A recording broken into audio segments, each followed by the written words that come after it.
Cool. All right, there's this, all right, I did this like a couple years ago and I totally had the camera the wrong way, but okay, so I'm gonna do it right. So there is this seminar that is next door to us called Shake, Rattle, and Roll. So I want them to know that they should be shake, rattling, and rolling in here this morning, right? Good morning, PRI! Woo! Yeah, baby, let's do it! So, okay, who has been here? So this is our 6th annual Women in Motorsports seminar. Who was here last year? Who was here the year before? Who was here the year before that? Who was here the year before that? Who was at the Drag Illustrated party last night? Who threw up this morning? Okay. Okay, so anyone that hasn't been here before, this used to kick off at 8 a.m. Yeah. Woo! You know, there are only so many blessings we get in life, and starting at 10 a.m., hallelujah, thank you, baby. Thank you, Dan, we appreciate that. Yes. Hallelujah. Going to that fact, if you look on the back of the person sitting in front of you, there's this little QR code that they're still doing because of COVID. If you could scan that and leave a great review, including that we love starting at 10 a.m., I'd really greatly appreciate that, okay? And anything that goes bad is Dan's fault, not mine. Outside of that, is everyone having a good time at PRI so far? All right. Who woke up feeling like a Power Ranger this morning? Did you guys see this thing? Look at this. Anyone else? Am I the only one? Am I the only one? I don't even know how I got this thing, but I woke up, I'm like, I feel the power. VP Racing Fuel, they are not sponsoring this seminar, but I just thought it was really cool because it was wrapped around my neck this morning. So anyway, my name is Jeanette DesJardins. I am the president and founder of Chix, which is the premier motorsports organization for women. We advertise and promote women in motorsports, the automotive industry. And prior to COVID, pre-COVID, we used to travel the country and host like ladies only drag races, battle of the sexes. We used to advertise like May 29th, the kitchen is closed. And we just had a lot of fun with that, and we still do that. So outside of that, we're just all about having a good time and promoting women and inspiring others and the next generation, whether it's man, women, female, purple, blue, like whatever. So let's see. So the plan is this year we're going to do this a little bit differently. Usually I introduce these women as NBA players. We are not doing that this year. We're going to let them introduce themselves. Okay? And then, so we're going to go through a couple of questions, and at the end we're going to leave it open for audience Q&A. So if you guys have any questions, just hold up to the end, and we will try to get to as many people as possible. And with that being said, I also would like to say, so we have been doing this for, again, since 2016. And the original panel was Jennifer Lefevre,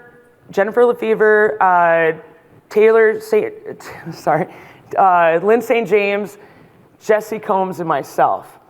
And Jesse Combs, she was my inspiration. And again, I still don't think that she ever realized the waves that she made in this industry and how she impacted it. And all I can say is that she was fierce, fearless, and absolutely just unapologetic for what she did. And hallelujah, do it for Jesse Combs. So. I also have this really cool laser pointer. I'm not sure what I'm going to do with it today, but we're going to figure it out. But with that being said, let's just kick this off. So, all right. Hi, everyone. I'm Natalie Decker, and I started racing at 9 years old in go-karts. I came from a snowmobile racing family. I'm originally from Wisconsin. I do now live in North Carolina, since that's where NASCAR is located. In the past few years, I've been racing in NASCAR. I did a couple years in the truck series, and the last 2 years we've been racing Xfinity. Besides the NASCAR stuff, we love road racing. My dad is really good friends with Tony Ave. He owns Ave Motorsports, and they actually grew up racing sleds together. So that's how we know them. So I do a lot of road racing as well with him, and it's amazing. Like road racing, my heart is there. But I've come from short track racing, so the goal has always been NASCAR. The goal is to eventually get to the Cup Series, and every day we're working towards that and just doing our best and having fun. Awesome. I'm Michelle Maynor. I own Alaska Raceway Park. I also am the operator. Alaska Raceway Park is a quarter-mile NHRA drag strip. It's also a third-mile NASCAR track. We just added that on in 2016, so it's kind of brand new. I grew up at the racetrack, and I grew up with my family there racing, and eventually my folks took it over, and then in 2020 I got the reins and just keep on growing. So cool. Hi, my name is Kaylynn Simmons, and I'm the clutch specialist for Clay Milliken's Top Fuel Dragster. I also drive the hauler as well to and from the racetracks. I, very much like Natalie, started racing karts when I was little, ended up in automotive technology in high school, ended up going to college for high performance racing, and 24 hours out of college, I took a job in drag racing. I knew nothing about drag racing, had never been to the drag strip, had not ever seen a fuel car. Within 6 months of being the clutch assistant, our head specialist had left and I was moved up to the position. I've been out here, I will be starting my 8th season starting in March.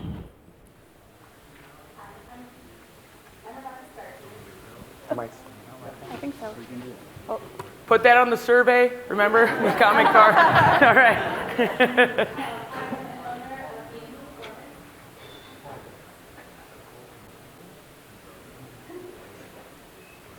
Go ahead.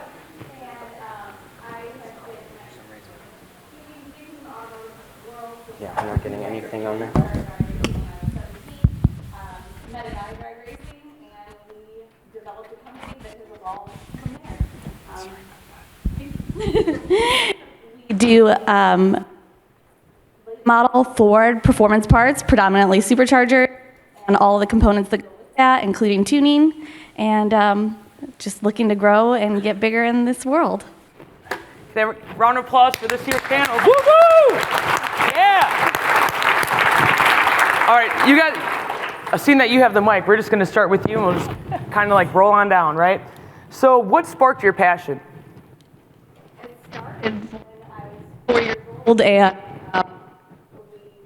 went to all sorts of different car shows, and my dad was really big into antique automobiles.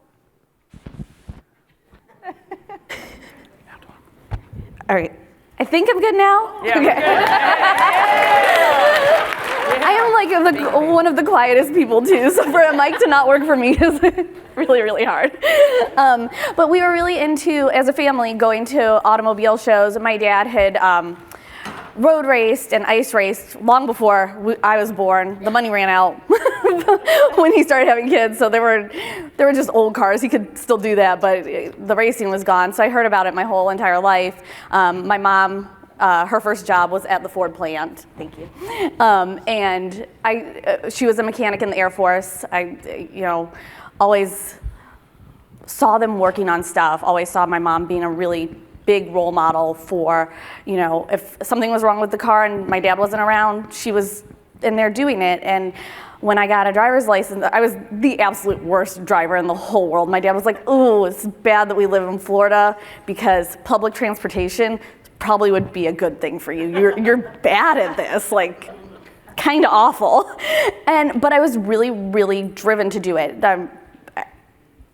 I'm not a person that things come naturally to, but I am a person that will work really, really hard if it means something to me, and I will go after it. So I got good at driving, and finally I bought a 95 Mustang. I really wanted something with a manual trans because my dad, being a road racing guy, was like, "That's what you need, like something with a manual trans." And I was like, "Well, I don't know how to do that, but if I buy one, I'm gonna learn how." So I bought it. I said, "I wanna race this," and he goes, "Well, maybe going in a straight line might be a good thing for you. Why don't you try drag racing? You can bracket race anything. You don't have to have a lot of money. You can just race the clock. That's not gonna bum you out. Try that." So I did. We went to the drag strip. My dad had to sign my waivers for me because I was a minor. And it just evolved and blossomed from there. Can I just say, we all seen the Mustang memes, Mustangs leaving car shows. As a bad driver, your dad thought that was the best car for you to take? Seriously? This predates memes. Wow. Kaylynn, what about you? What sparked your passion? I think my dad raced karts when I was little. It was something I was destined to try, and my mom refused. She didn't think I should be in a race car at 7 years old. I completely disagreed. My dad made a bet with me. It's very funny. My favorite movie was Mary Poppins, and he said, if you could spell supercalifragilisticexpialidocious, I will buy you a race car. Driven, even much so at that age, I did it, and my mom had no choice but to say, well, you promised your 7-year-old a kart. It showed up, and for me, I think the passion came from when I learned what adrenaline was. I think just racing in general, and I remember as a young kid, my dad was very persistent in teaching me, not necessarily going out and winning races. I don't know on how many occasions he would purposely set up the car, not to fail, but for it to drive hard. And for me to be able to go out there and be able to read the car, what it was doing, and be able to adjust my line or my way of driving for that race and see how many positions I could make up. It taught me to be very aware of every situation while I was in the car, and from that point on, I was mechanically inclined to want to go and learn more about the kart and what I could do, which just blossomed from there into going to actual big cars and going into motorsports. Rock on. Well, we grew up in racing. Originally we're from Wisconsin too. Eat people. No, yeah. just kidding. my dad used to race at Road America. Like, we have 8mm films of him racing back in the day. And so he was the motorsports head in our family. And so when we moved to Alaska, we didn't really have that outlet. And so my brother started drag racing at the track in '86 when he was in high school-ish. And then as soon as I got my license, I was racing. My little brother Mike and John, they were both racing, and so we kind of grew up at the track. Our parents took it over from the original owners in the late 90s. The guys were gonna turn it into a trailer park or something, and so the racers wouldn't let that happen, so they took it over, and then I've been kind of helping them along the way, and I still love racing. I just don't get to do it very often anymore. So I get to do dirt stuff, and I actually have a championship at our track on the snow machine. So I used to race asphalt sleds, and that was how I started working there. Was actually kind of funny because I used to race. I have a 53 Chevy pickup that my dad and I built, and so I used to race that, and then I got pregnant with my daughter Morgan, and they wouldn't let me race because I was pregnant. So flip that around to, she's 25 now. My son Teddy is 12. And so when I was pregnant with him, 2009, I raced my snow machines the whole summer because I was like, as long as I can get these leathers on, I am going down the track. Just rolling. Like, it's safe, like whatever, like it fits. So, but I used to do roller derby too, so that's a whole nother story. But yeah, it's motorsports has always been something that we do, and when my folks were kind of, I get a little been clumped about this, but so when my folks were talking about retiring and selling the track, that really wasn't an option because this is where we grew up, and it changes, you know, like racing's a family thing, and if they had sold the track to somebody else, it would have changed that dynamic, and we couldn't let that happen. So I ran it for a while from Fairbanks, which is 6 hours away, and was commuting back and forth and put hell of a lot of miles on my Camaro, but eventually we got a house down there, and I sold my other businesses and took over, and now I get to tell everybody what to do. I have to ask, so I've seen pictures of your drag strip, and it is gorgeous. It's a bucket list item for me to go to. You have to come. So owning a racetrack, and I think the only racetrack in Alaska? It's the only drag strip in Alaska. It's the only paved oval. We've got a couple dirt tracks, but it's pretty much it. I mean, when I think Alaska, I think nuclear winter, okay? So out of the 12 months of the year, how many months are you actually operating? We open on Mother's Day, and we run until Labor Day. And then we added a couple SCCA and Porsche Club events on either end of the schedule. So I'm kind of expanding that a little bit, but the whole race season is pretty short. Yeah, I saw 1320 was there earlier this year, Yep. and they was like, you guys had 24 hours of sunlight, and the pictures were incredible. So Yeah. Congratulations. Thanks. What about you, Natalie? Well, what sparked my interest was I grew up in a racing family, and they were big in snowmobile racing. So my parents, they're here, hi, they recently sold it a few years ago, but they owned a snowmobile racetrack. I feel like that's very Alaskan. in Eagle River, Wisconsin, and my whole family raced. My dad raced, his brothers raced, my cousins, my brother's here, he raced, everyone raced snowmobiles. And I tried it, didn't go very well, I didn't really like it, but I was on a business trip with my dad and we were on our way home and he saw lights on at a dirt go-kart track and he just like pulled in and surprised me, and I saw so many kids my age racing. And I was like, I didn't know this was a thing. I really only thought there was like snowmobiles and NASCAR, like that's all I knew. And I was pretty young, I was around like 6 years old, so I was like, Dad, I want to race go-karts. Like, this is how I can get involved and like start my career. I don't want to race snowmobiles, I want to race go-karts. And he was like, no, you don't want to do it. You don't want to do it. So I was like in dance and hockey and doing all these things, and every day he drove me to school because our school was right next to the racetrack that they owned, and he would drop me off, and every day I would say, Dad, will you please let me race go-karts?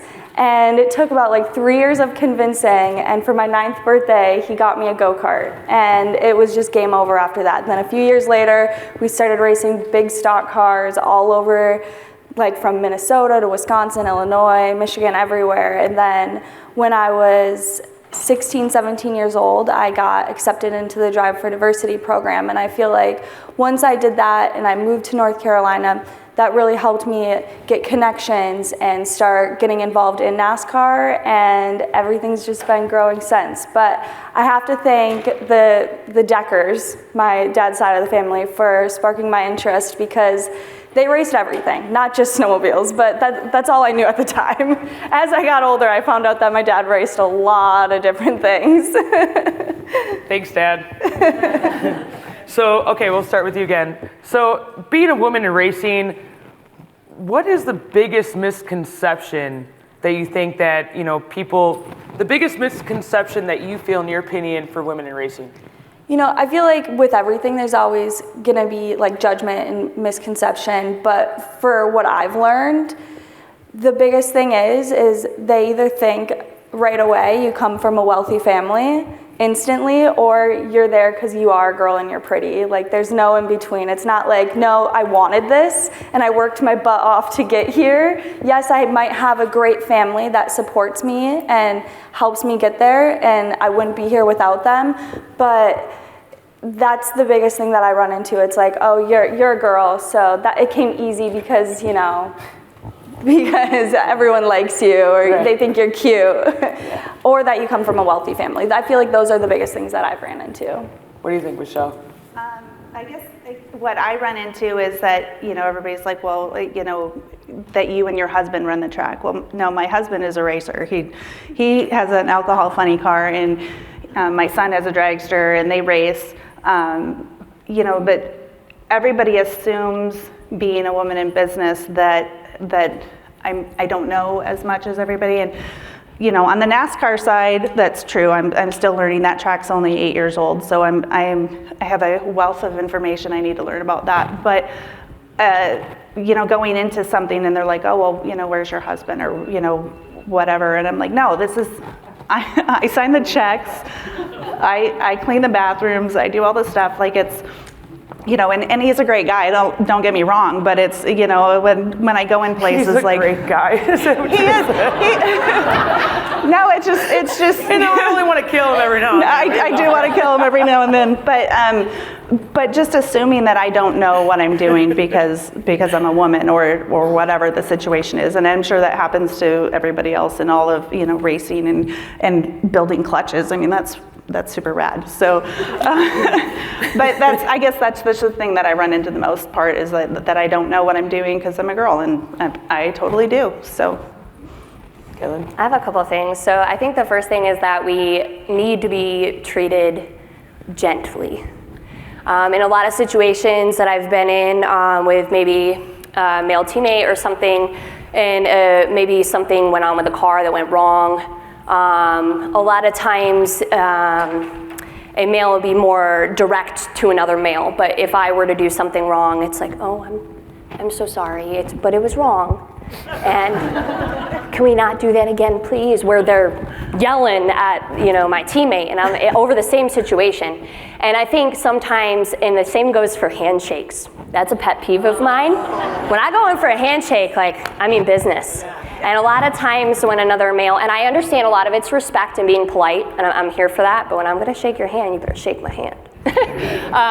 So I think a lot of times we are treated just in a gentle way because they're not sure how to communicate with us and not sure necessarily that we can take a reprimand, or that I think most of the women in this room that are in the automotive industry are pretty strong-willed.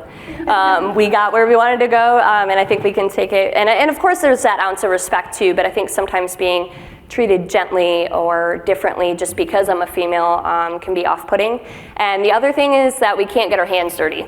A lot of times when you meet someone or are networking for the first time, or they come up to the ropes at the track, they automatically assume you're the PR girl, or not that there's a problem with PR or media or anything, but they kind of assume your role gender-based, of course. And instead of just saying, hey, what do you do for the team? They just go, oh, so you're in PR or media. And we need to kind of take a different turn at that approach. So for me, those are my two things. I would have to say these ladies have been spot on. All of these experiences echo my own. From people not thinking that I know what I'm doing to people assuming that it's my husband that races the car. So many times we'll go out to the track and people will say, well, who's driving the car? I'm the only person that's ever driven the car. It's not gonna change. It's been that way, it's not gonna change. The handshake thing, I get hugs instead.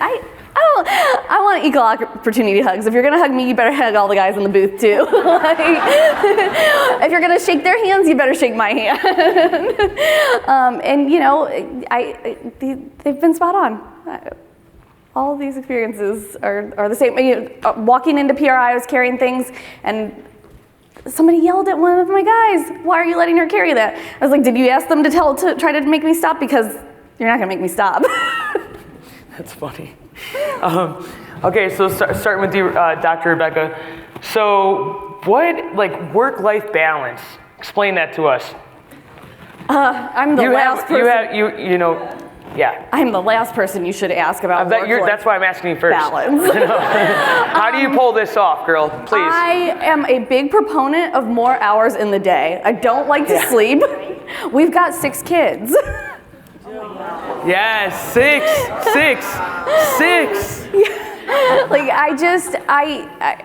I have always been just extremely driven, and I try to find balance where I can. I'm not always good at it. There are some times when, hey, things that should be getting done in one aspect of my life aren't, so that I can focus on, I just prioritize. I have to go after what is most important and then come back, just circle back. And but balance is hard to achieve, and it's hard to achieve for anybody. The kids do eat though, right? The kids always eat. The kids eat me at a house at home. I just have a dog. I don't have any kids, so I'm not really sure. He's a big project dog. in I don't know. I'm insane. Yeah. Kaylynn, what work-life balance, honey? How many family events have you missed this year? Actually none this year. Really? I actually skipped my very first race, which was very hard. My little brother got married. And that was obviously something I could not miss. And a lot of times our racing schedule doesn't come out until late in the fall. So when planning weddings and stuff like that within the family, you're not always sure when our race schedule is going to be. So I actually don't think I missed anything major this year, but I did. It was one heck of a turn back around because the wedding was Saturday and we ended up getting a really early morning flight to be back for race day, and my fiance and I we both work for separate teams on the starting line for round 1 as the cars were running.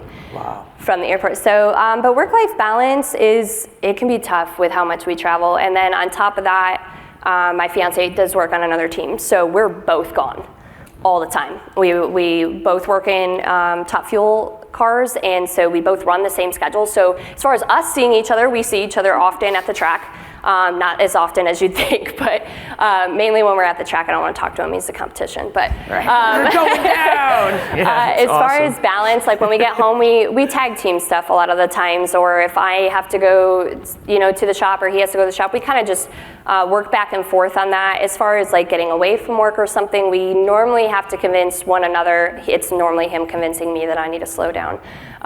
We have motorcycles. We'll take a ride and try to take a breather and then get right back on to being task focused. He is my schedule keeper for the most part. So I think having a partner in that a lot of the times, or a friend or somebody that kind of helps you either pull away from it or stay focused on the task at hand, because we all outside of our racing obviously have kids, life. We foster dogs for shelters. So and we have other side businesses and stuff like that. So it's prioritizing the right things, and then sometimes having your significant other or something take something off your hands to make the balance it never balances out right when you look at it, but we try our best. So we're in the finals, NHRA, your team and his team, and it's going down on the starting line. Tell us a funny story. So we have not met up with each other in the final round yet. Because your team's better than his? No. So I will say he works for Steve Torrance, the champ. Oh, So, they have won the championship for the past 4 years. They didn't win this year. But I will say, though, if it ever does happen, he'll probably be standing in my lane. He's my biggest cheerleader. At the end of the day, he would rather me win than himself win. I'm not the same way. I won't be. I will not be standing over there. I will be happy for him, but I tend to work for private teams that are lower budget, and so a lot of the times we're the David and Goliath story. He works right on the top of the food chain, so there's nothing more than I want to take his team down. So hopefully that'll happen. We've met up in round one or second round and stuff like that, and in qualifying, and we are known to keep a tally and set our locker of who has the most round wins. We're not keeping track or anything, but let me just No, say. we're not. I love that. Michelle? I don't know if balance is actually something anybody can ever really achieve, but I work a lot, and it's becoming a little bit easier because I did get to sell my printing company in 2020.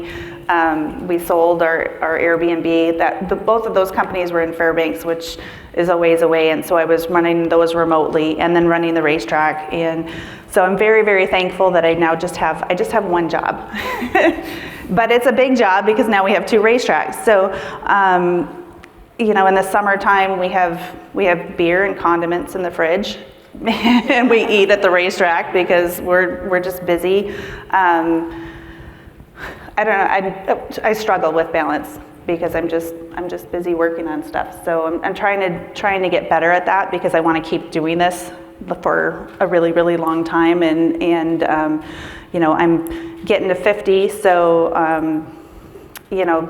I've seen a lot of my friends that are not taking very good care of themselves, or not finding low stress things to do, and they're getting burnt out, or they're not making it. So I want to make sure that I make it. So I'm trying to get back into being more physical and doing some more exercise, and laying off a few of the beers, but not too many. I learned the thinner the cans, the slimmer you get. Oh, is that how Yeah, that works? that's what happened to me. I switched from Miller Lite to Michelob Ultra, and look at, woo. Yeah. All right. Well, Still trying to find the beer that makes me taller. So Okay.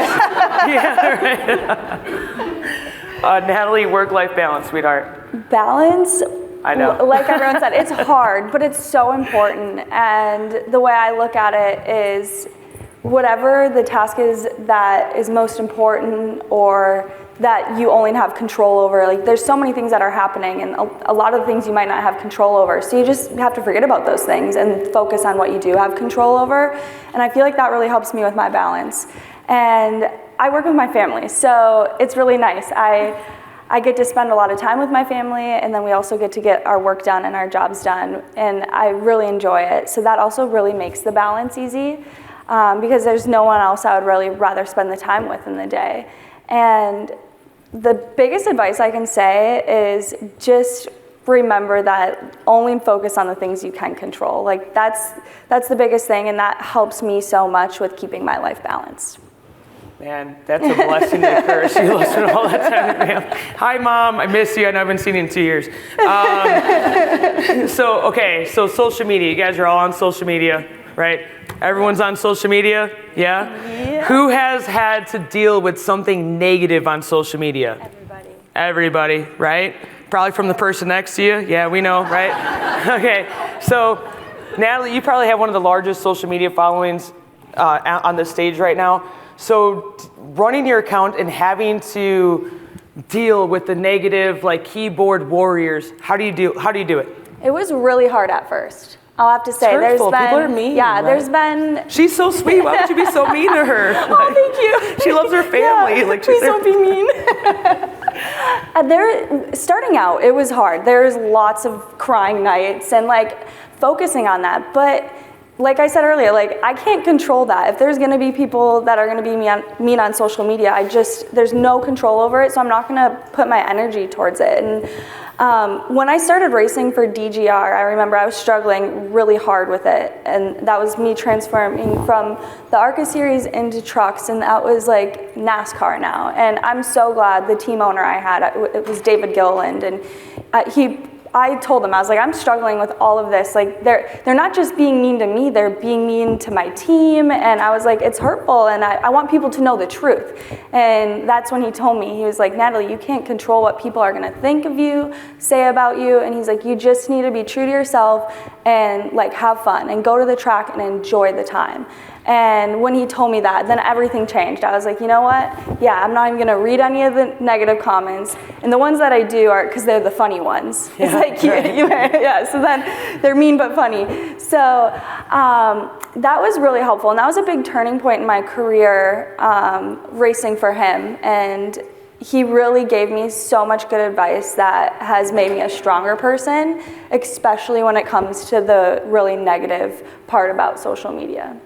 Michelle, I know people complain about your track prep. They have to. They do every track in America. So how do you deal with that? So I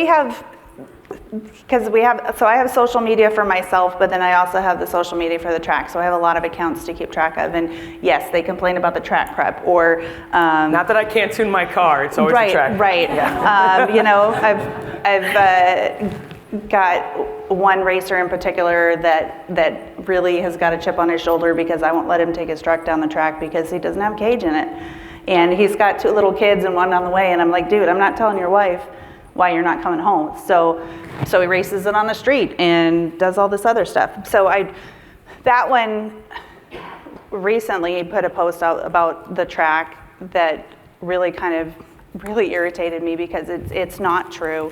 And I have to kind of just like let it go. But we don't engage in any, if anybody's complaining about track prep or whatever, like they can post whatever comments they want. I try not to read any of that stuff because it really ruins my day. But we don't engage in any of that stuff. So if they have an issue, I can talk to them directly. But I just kind of go and focus on the positive because I have, one jerk racer out there. One real big jerk racer. But I also have this entire family of racers in Alaska that love what we're doing and support what we're doing, and so I try to focus on the positive ones. And he can go race on the street, which is not. I don't condone that, but he's not coming to my track. And there's only one. I have not necessarily ran into too many negative comments on my personal social media. My driver Clay, he has a really big YouTube channel, and we're very fortunate that he takes our viewers behind the scenes. So a lot of people at the top level of motorsports are not willing to share their secrets. They're not really secrets, but some people fear that their tune-up will be taken by someone else. Clay is very interactive with the team. He comes into our departments, he shows what we're working on, he talks about adjustments we've made, what we're looking to see on track, and he shares this with all of his YouTube subscribers. And somehow, sometimes, people still want more in the comments. They want us to divulge more information, or they complain about a decision that we made that maybe we did share a tidbit of information of, but did not share share the entire background of that. There is some information that we keep privy to us, but it's when you're going through the YouTube comments and reading some things where people are like, well, why did you do this? Why didn't you do this? And it's the keyboard tuners that are coming after you. And it's so hard not to respond because you want to educate them. And there's certain ones, Clay obviously takes control of his YouTube channel, so we let him respond to them. Or he'll actually take the comment and come back and ask us and post in the next video. So there's a point where I feel like responding to educational comments is good. There's a lot of negative things on there as well. And I guess I'm gonna come right out and say, there's a lot of creeps out there. So as soon as female, any of us are posted in a social media position, especially on his YouTube channel, so many people get to know us about our lives and how we are at the track, and the amount of comments that I've seen that are completely inappropriate or that view us as objects that we're not. It's really hard not to comment back at those and again try to educate that it's okay that we're in this position. No, we're not dating you. No, you cannot have my phone number. All that kind of stuff. So it's hard to respond to that, but at the end of the day, it's just best to keep focused on you because they're not next to you at your job every day looking and seeing what you're doing. They don't understand your successes, your faults, and they don't truly know every ounce of your story. So it's just best to leave them in the dark because they probably forgot about the comment that they wrote 30 seconds prior. They're not going out and showing any of their friends, ooh, look what I commented on the YouTube. In the dark in their mom's basement, right? Yeah, exactly. So most Cheetos. of the time, it's nobody's ever really even gonna see that comment or come to you and be like, you look at what so-and-so said on your post. You're never gonna hear about it again, so it's not worth wasting your time. For a long time, I was very involved in the company's social media, and we had a really, really bad situation, and at that point decided that, hey, we were gonna make some really strong standards for our social media. I wasn't gonna be involved in it anymore because it just was not good for my mental health, for our family's well-being. And so I have my own personal social media that very, very few people can see, and the business stays separate. I provide guidance for it, but I stay out of it. It's hard. And my personal take is just kind of aligning with what Kaylynn was saying, don't feel the monster. You know what I mean? Don't put here's the match, here's the gasoline, and some days there's this one part of me, it's just ooh, let's have a party today, boys. But then Jeanette, don't do that, that's not right. And sometimes I listen to this one, it all depends. What is one thing that you would say that you see women in the industry doing that you feel like no one's perfect, we're not angels, God knows me, right? But what do you feel that there's something that you see that we do in the industry as women, or just as people in a whole, not even just women, that hurt their careers? What is something that we see other people doing there, or that we catch ourselves doing, man, maybe I shouldn't have done that because it's impacting my career in a negative way? Go ahead, Dr. Starkey. I think in general, and I think it's probably harder for women, but just not dreaming big enough. You are so capable and so able to get things done and to do beyond what anyone would think is possible. If you dream big enough and you chase it hard enough, you'll get there. I really do. I love that. I thought long and hard about this question. It was one of the harder ones when I was thinking about it to answer. But I think for me, the alpha female front that some of us, and I'm guilty of this, so that's why I'm sharing. Sometimes that we get so caught up in competing with ourselves, making sure that we do everything that we want for our dreams to come true, that we kind of put on this front and block out maybe other women that are in the exact same industry. And it took me a while to and they also look like they're alpha female, and you're over here I don't want to talk to that person. And by the end of the day, when you talk to them, the amount of stories and experiences you end up sharing with each other, I've become really good friends with a lot of women in motorsports. Once I took down that front from trying to not be you're constantly wanting to be tough, right? It's already hard enough in a lot of the positions that we're in.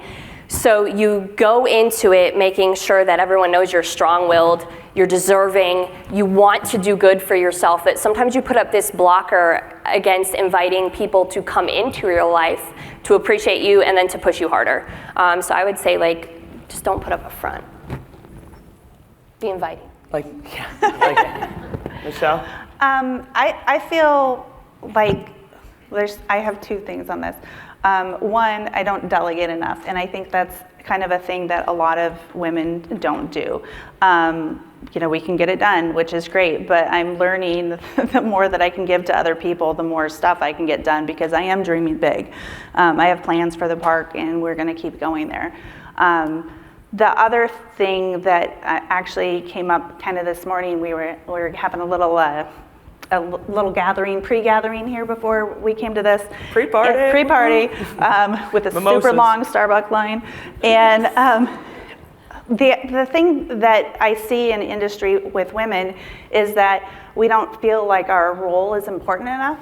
Like, you're a racer and that's super cool. The industry revolves around racing, but there's so many other parts to this. Yes. And, I own a racetrack, which is super cool in its own way, or you build clutches, and that's so rad. And everybody's role in this industry is very important, and it all relates, because I can't run a racetrack if I don't have a racer, and you can't race if you don't have clutches, and I can't run a racetrack without awesome software to make it happen. Everybody's role in this is important, and just don't downplay that. God, I love that. Oh, sorry. 100% love that. I'm going to use a laser for that one. I mean, I don't know what to do with this thing, but... Yay, I mean, yeah, that was good, dude. Hell yeah. Oops, sorry. I would say that the biggest mistake I see people make is not aligning themselves with good, genuine people, and getting maybe with someone that doesn't have your best interest at heart. And I feel very lucky that I have such a great family that has my best interest at heart at all times. But in the racing industry, there can be a lot of snakes and people that you don't want to do business with, or that will just screw you over just because they can, and they don't really care about you. They care about making money. So it's really important to find the good people in the sport and keep them close, and work with those people and become like family with those people. And that took a long time for me to figure that out, because when I came in the sport, I was young and I didn't know any better, and I didn't know who to trust and who not to trust, but I was lucky enough to have a good group around me, and that made it really easy to find the good people in the sport. And that's like my biggest advice, I would say, is just find the really good people and keep them close. No, that's solid. I always say, like, it's kind of like you are what you eat, you are who you hang out with. Mm-hmm. Like, those people are going to have the biggest influence, impact in your life. Can I also I feel like you're from the Hallmark Channel. Like, I want to go and have Christmas at your family's house, and we're like the onesie pajamas, we're going have there Coco. next. Aunt Sue, put me on the list. I'm coming. Yes. All right, thank you, baby. Okay, so we always say, like, man, if I, to be like 16 again or to be 21 again, knowing what I know now back then, what is something that you wish, today, that you knew back then that would have helped your career? Oh, wow. There's so many things that I wish I would have known. Top three. Hallmark Channel. But like my Aunt Sue, thank you for pointing her out. Aunt She's alright. Can we just shout out to Aunt Sue? All right, I love Aunt Sue. Everyone needs an Aunt Sue. Yeah. We always talk about this, and there are so many things I wish I would have known, but the journey is what matters, and I feel like it's really formed me to who I am. And I'm glad I went through all the hard times, and I've learned all these things, or I've made a wrong decision, because now I'm like so happy and proud of who I am as a person. But the things that I wish I would have known, besides all that, I wish I would have known that what I see on TV and in social media of what the industry is, it's so not that. That's just like a small part of it. That's just the good parts. There's so many parts. It's so hard to find sponsorships. It's so hard to do all these things. And when you're looking at the race on TV or watching the highlight reels and it looks so fun, like those moments are so great, but behind the scenes, it's not always like that. And that's one thing I wish I would have known, but not knowing it, it really has formed me to who I am, and I'm really proud of all of the ups and downs that I went through to get me to where I am today. Love it. I don't know how I could top that. I know, right? The Hallmark Channel. The Hallmark it's Channel's like, got it. Natalie, No, I but love you girls. you're exactly right. I mean, there's so many things in this business that I wish I had known, in 20 years ago when I was actually, because I've been working there, my daughter's 25, so I've been working there for 25 years. And there's so many things that I wish I had known then, and probably the biggest thing that would have helped me then is that to realize that I don't know everything. And, when I was 22 years old and I was, running the racetrack and doing things, I didn't listen as much as I should have. And I probably would have done a lot better in this business had I had listened a little bit more and thought a little less of my knowledge base. But you're right. The journey is the important part, and I'm learning a lot, and it's really cool to be able to share that stuff with everybody else. Yes, I agree with both of them. This is a hard question to answer because I do agree that you have to go through that journey to become who you are. But I will say probably one of the things that was hardest for me that I wish I could have told my younger self was you do not have to change your identity to be who you want to be.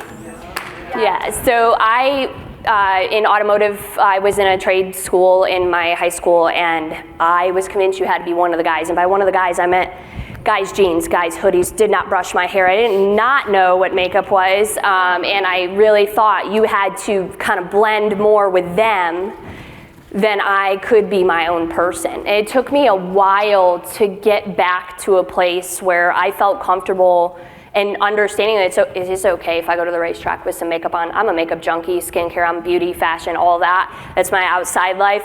And it took me a while to realize that I can go to the track and that's okay because that's who I am. So I wish I could have told myself that sooner so I could have maybe enjoyed a lot more of my younger years.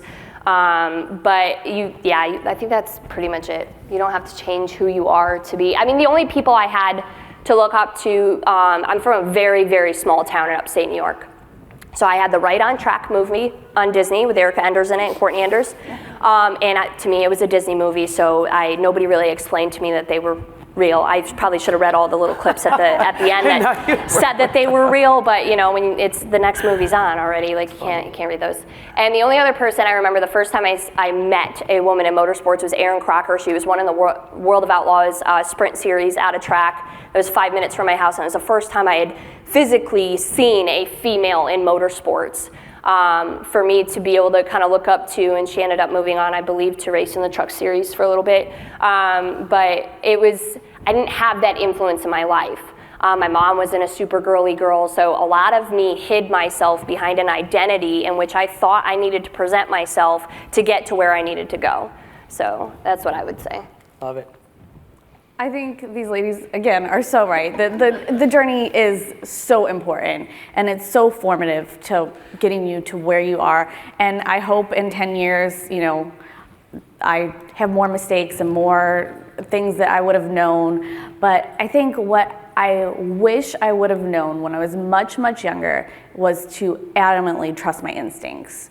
My instincts, a lot of times, are right. But as soon as somebody questions them, it's really easy to say, well, maybe I'm not right, and maybe, I need to, and so many times it's bit me. And, I think that's the one thing that I wish I would have been better about. So I'm just gonna I know you're all, as women, we're always right? Yeah. That's why usually the ladies' room's on the right. When you go to I noticed at all the restaurants and bars I was at this weekend. Rebecca, starting with you, what is your favorite thing or your favorite part of what you do for a living? Oh gosh, that changes on a daily basis. If the car not favorite people, favorite thing. Both change on a daily basis. 3 people that changes everything. If the car is working right, being in the car is my favorite thing. Yeah. But I don't get to do that all the time. A lot of the time it's making decisions about the business. It's making, decisions about what we're gonna do for employees. And when we can do something great for employees, that's one of the things that I love to do. When we can set up a process that really is effective and is going to help the business, I love doing that. I wear so many hats to try to pick my favorite thing that I do on a daily basis. It's impossible. It changes. Besides driving the truck, dude, because I think that's pretty cool. Honestly, that was going to be one of my two. So it was something, driving the semi was something that I had absolutely zero intentions of. When I had someone advise me while I was in college, or like, if you want a job in racing, you should get your CDL. It's pretty much your golden ticket. And it was, because that was 80% of my job interview was whether or not I had my CDL. It was very nerve-wracking at first, but now it's something that I love. Short of we can't always stop everywhere and be able to see things that we want to see. But we do about 35,000 miles on the road a year in the trucks. I've been to all but 2 states, one being Alaska, and now I have a reason to go. So we know a girl. Bring the car. Yes, absolutely. So I've been able to see the country, and traveling was one of the major reasons that I didn't want just a technician job or something. I wanted to go out and see the country. I never left my small town of 3,000 people. So I wanted to see everything and anything that I could have. The second part of my actual job, like being the clutch specialist, would probably have to be the detail-oriented and technical side of it. So we change clutch weight on the car by the weight of your fingernail. It can make a big difference. So being able to work with my crew chief and make those adjustments, and then go and see them perform on track or not perform, and then debrief with him afterwards, and looking at the graphs and the timing map and what he did with the fuel and the clutch flows and everything, because that's, we call it the other side of the motor plate. I stay on one side of the motor plate. Then we have our engine guys up front. Now, I know a lot about it, but being able to have those debriefs with my crew chief allows me to pick up information about my teammates' departments that I might not necessarily get to experience hands-on. So having those debriefs and really seeing how all the little tiny changes that we make can make a difference in a 3.6-second run. Nice. But driving the truck, I mean, it is really cool. And especially when someone drives by and they're out the window, every time, whether my co-driver's sleeping or not, and like when the horn honked, you had to. Yeah. You absolutely had to. It's Air non-negotiable. horns are the best. That's awesome. My favorite part about what I do is the people. And I always say the best part about racing and the worst part about racing is the people. Because where we're at, and it's cool because I get to go out and I get to meet everybody, and I have like all these connections all over the globe. But for us, Alaska is really connected to the rest of the United States. We are a state. Sometimes when they ship stuff, people don't think that. But where we're at, we're effectively an island, and so we have a very tight community. And the best part for me is that I'm able to keep this facility going and growing, and keep our family growing. And it's not me and my brothers and me and my parents, it's all these people across the state that come together, and we get to, and that was like the worst thing about COVID, because in March when they're like shutting everything down, and I was like, I'm not gonna get to see my family. I mean, some of these people I only see for 4 months a year, and some, people die or people move or, whatever. And so the family changes, but being able to have this community for everybody is that's the best part of what I do. Yeah, I have to agree with that. The people, it's like a family, and that makes it addicting. Obviously, being a race car driver and the adrenaline, that's also addicting. But the people, it's the people you meet, the fans you meet, and you do form a whole nother family, and it's so special, and I love it. That's definitely my favorite part, but like you said, it changes daily. It changes daily. Some days I'm at the racetrack and driving the car is my favorite part of it, and other days I meet a little girl that's wearing a little fire suit, and she tells me she wants to be a race car driver, and that was my favorite moment of the day. So it definitely changes, but the people are amazing. Nice. All right, final question, and then we're going to open it up to Q&A. What is one piece of advice you can give anyone here in this audience if they want to pursue a career in the industry? Oh, wow. Man, woman, Okay, child, adult, me. the best advice I can give you is like what I said earlier. If you are trying to accomplish something that might seem unrealistic, focus on what you can control, and the rest is going to be what it's going to be. And I learned this from a sports therapist or psychologist that David Gilland actually referred me to when I was going. Yeah, I did for like a year. It was amazing.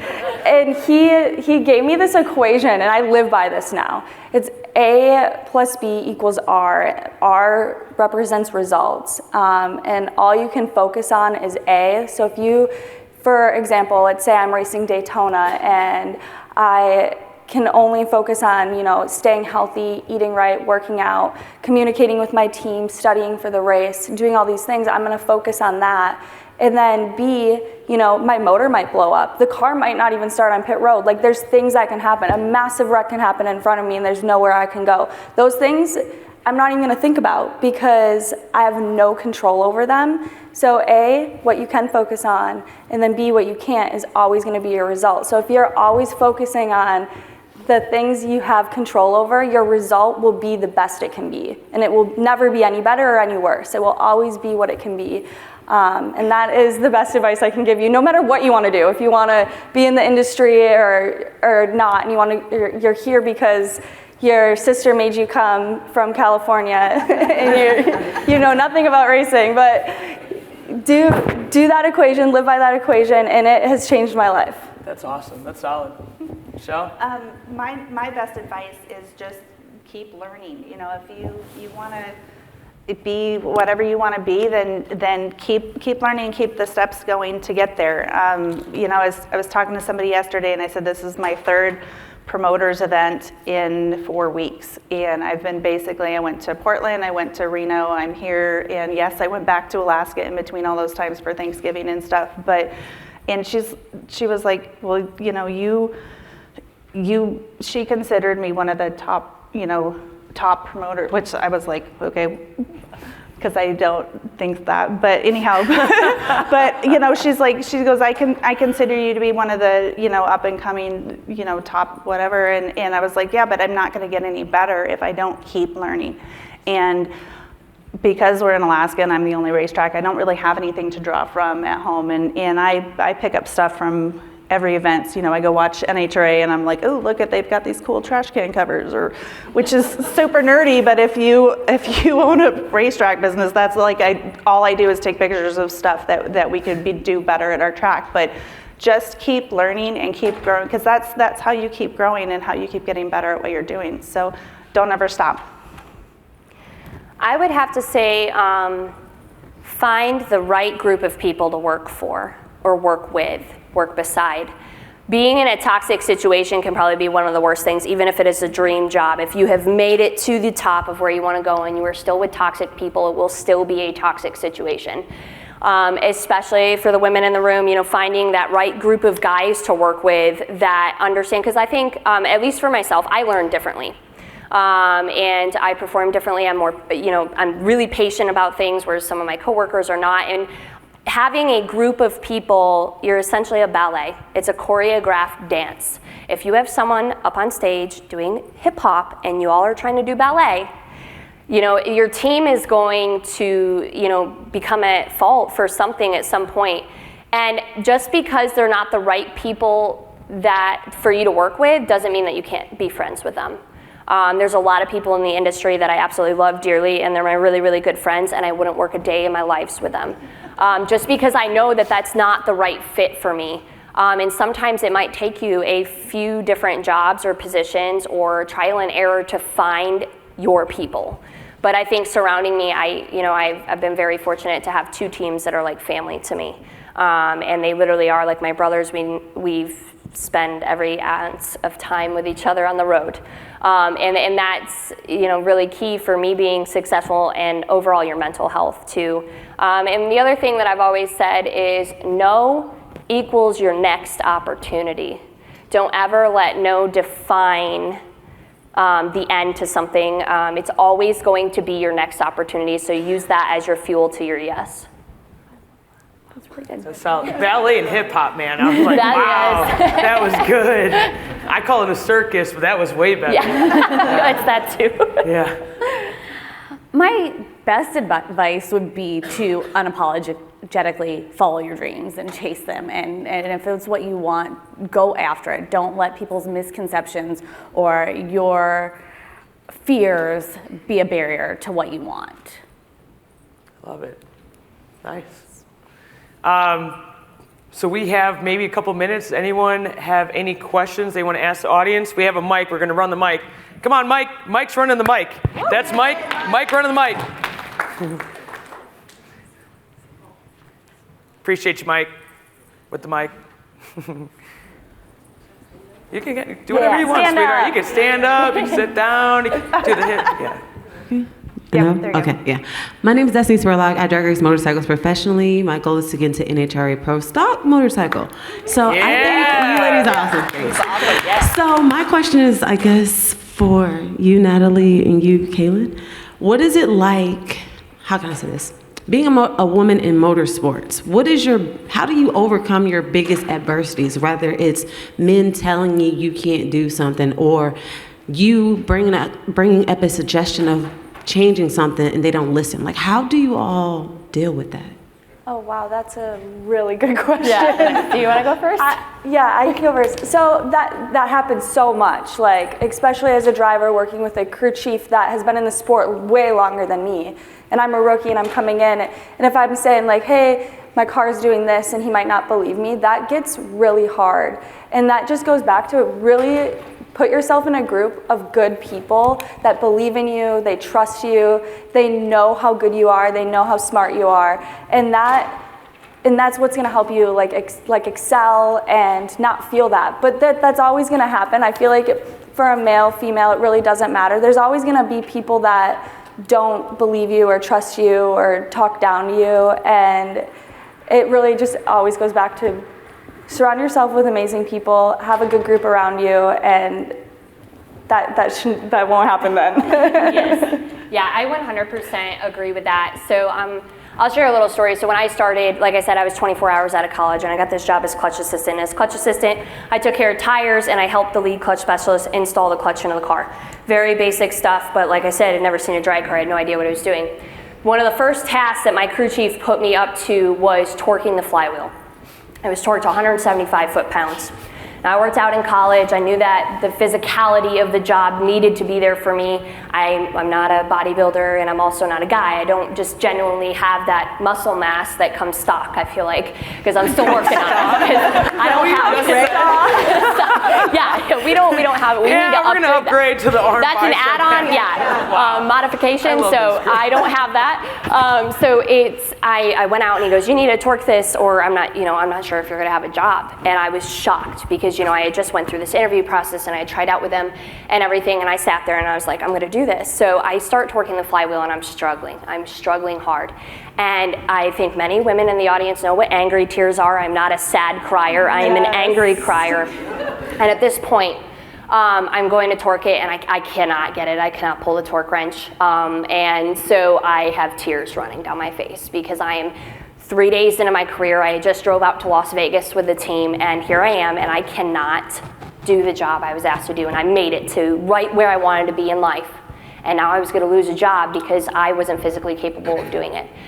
My crew chief came out and yelled at me and said there's no crying in drag racing, and I was like, I'm not crying, I'm mad. I'm mad, this isn't crying. And so he stood back and he gave me an opportunity to work it out on my own, in which I learned thereafter I got underneath the car and braced my knee against the chassis bar to give myself leverage. I found a new way to do that, and from that moment on, my crew chief and we clashed for a while because he was also trying to learn how to work with a female.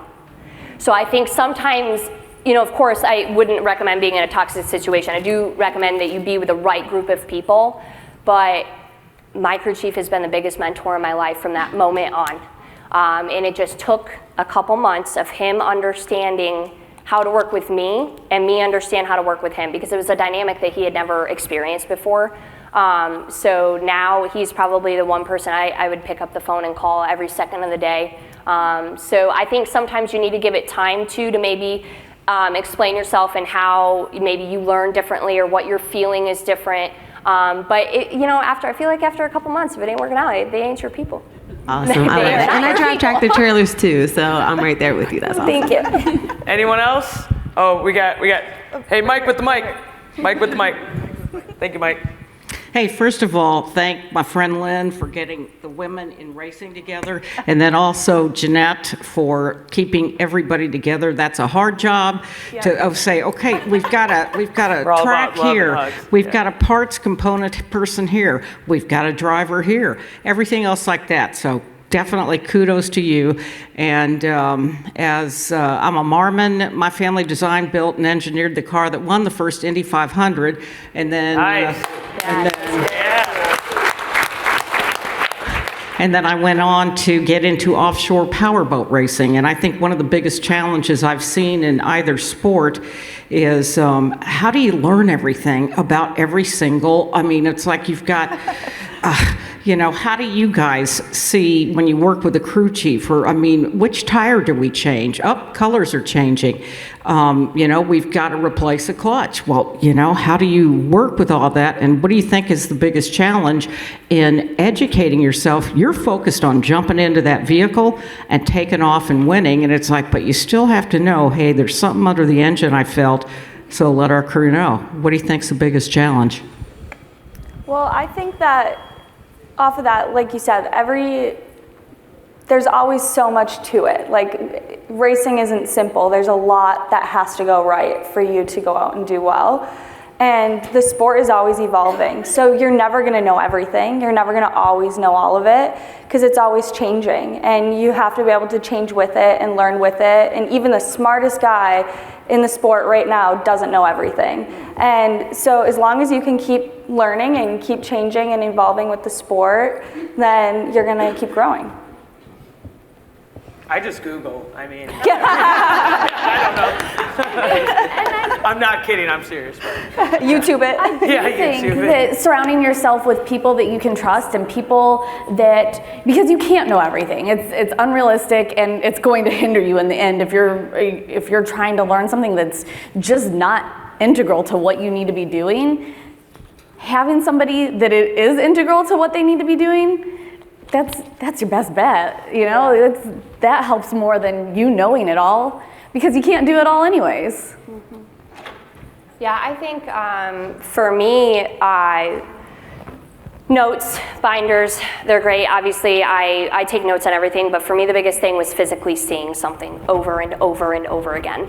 I am 7 years into this, and I'm still learning things that could be detrimental to the clutch program. And it's until they happen where you sit there and you look at the catastrophe and go, I completely understand what happened. But because I hadn't seen it before, I didn't catch it prior. And unfortunately, you want to stop that from happening prior, and that's where I think the people come in. I think people sharing their experiences and their knowledge, you need to also intake that. Even if you don't physically see it, it's something that if you question, I know there's certain people I would go and ask. We had a problem with the rear end this year. There was a crack in the pinion gear that we weren't sure if it was going to be detrimental or not. It looked like a crack in the heat coating that was on it, but when we went, and I went right to another team, and I got one of my friends and said, hey, I need you to come look at this, and he came right over and he was like, nope, you're right. It's just a crack in the heat treatment. Let's keep an eye on it.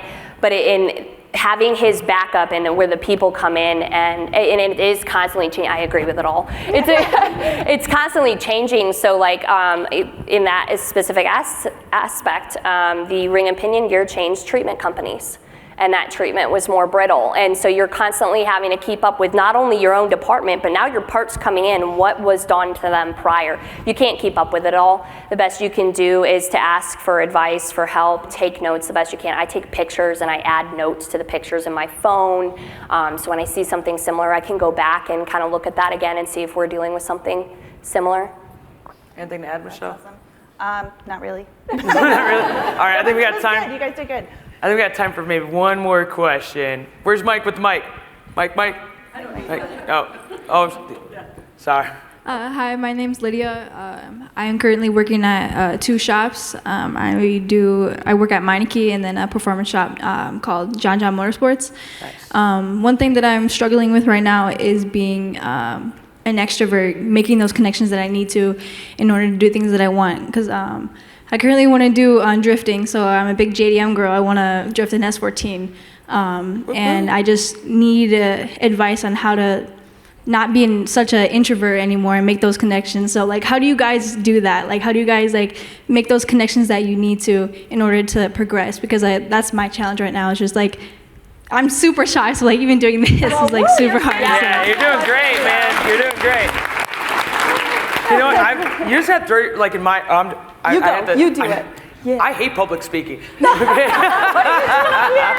I know, right? It's wild. But like, if you have to throw yourself out there, if you don't promote yourself, no one's going to promote you. That's what I've always thought. And at the end of the day, I'm never going to see you guys again until next year, most of you. So, right? Put that on the survey comment card, Dan. Sorry, but that's my opinion. You have to throw yourself out there, and that's, I mean. Yeah, and going off of that. And Auntie Sue, she taught me this as well. I love Auntie. Never say no to an opportunity, and like show up, because you never know who you're gonna meet. Yes. Like you never know who you're gonna run into, and you never know the connections that they might have. And so go out there, go to events, and meet the people that might be able to take your career to the next level, because you just never know who you're gonna meet. And I love doing that. I'm very outgoing most days, but still be who you are. If you are more shy and you're not that person, you don't have to be that person. You can be who you are and still meet the people you need to meet that are going to help you in your career.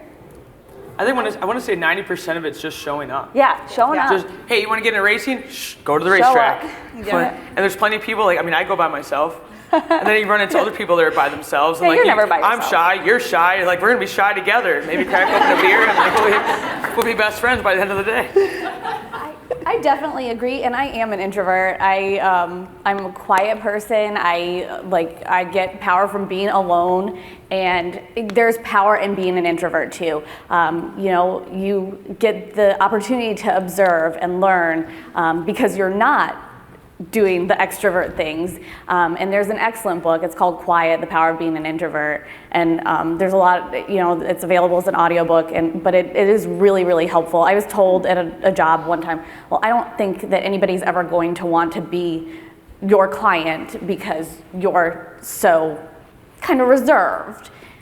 It wasn't true. I had a great teacher. She said, no, that's not a drawback to you, and just know that it's not a weakness. It can be your biggest strength if you just learn how to use it. I think social media can be a very powerful thing because at one point I was very shy as well. I followed a lot of women in racing, and I silently watched. I didn't ever comment. I barely liked, none of that. But there's been several. I know. There's been several instances where if you follow them long enough, you get to know them, right? You feel like you know what's going on in their life, and they might not share everything. But then when you finally meet that person in real life, you can walk up to them and you have a common ground you could talk about. If there's something that they did that was really, really cool, like if they had a record or like their own personal record they just hit in their car, or you saw that they were the first female in drifting. I'm sorry, I'm really not familiar with drifting, but you could walk up to them and you have that common ground to talk about without having to make something up. And so I watched a lot of people on social media before, and now, at PRI I can walk up to people and I know who they are and I'm comfortable with their face, and I feel like I know facts about them that make me feel a little bit more comfortable talking to them. And they don't need to know anything about me. If they ask, then that's the point of the conversation, and right then and there you've networked. Anything to add? Peopling is hard. Peopling is hard. Adulting too, right? Adulting is hard too, Peopling. but I love that. I'm becoming more, I'm an extroverted introvert. How's that? Like, cause I'll go and do things like do this, and I was super nervous about being up here, even though like I know people in the audience and all that stuff, but at the end of the day, have to kind of decompress because it's hard to go out and meet all the people. But, you know, you're right on about, you know, there are people in the industry that you need to meet. And so doing your research so that you feel like you can go in and talk to them, and don't be afraid to do that, because, you know, I mean, I constantly have to tell myself, like, okay, I can just go up and just say hi to this person and it's okay, because nothing, I mean, unless they're a really horrible person, nothing is really bad's going to happen. Right. You know, so just, you know, talk yourself into it, but do your research and go in and just make it happen, and you'll get better at it. So girl, just go there and just be you. Yeah. You know, I mean, me, it's like, okay, and I used to be just like you, and now it's just kind of like, I just don't care. Like, either you're gonna love me or you're gonna hate me. At the end of the day, you are not paying my bills. You know, I'm not, you know, you're not my husband, you're not my mother, you're not my boyfriend, you're not my child. Thank God. But at the end of the day, like, hey, I'm some people's people, and like, either you love me or you absolutely hate me, and at the end of the day, I'm just gonna be myself. Yep. This is me. Yeah. Take it or leave it. Door's right there. You know, don't let it hit you on the way out, but make sure you fill out that survey. Yeah. All right, one more real quick for the woman that does not need a microphone. Yes. I was curious what your ages are. I'm 25. I'm 47. I just turned 29. I'm 37. Cool. And then what are you a doctor of? Midwifery. She's amazing, isn't she? Wow. Like, dude, Yeah. They're all parts. Fast deliveries. all right, hey guys, we're out of time, but thank you for coming to the Women in Motorsports panel.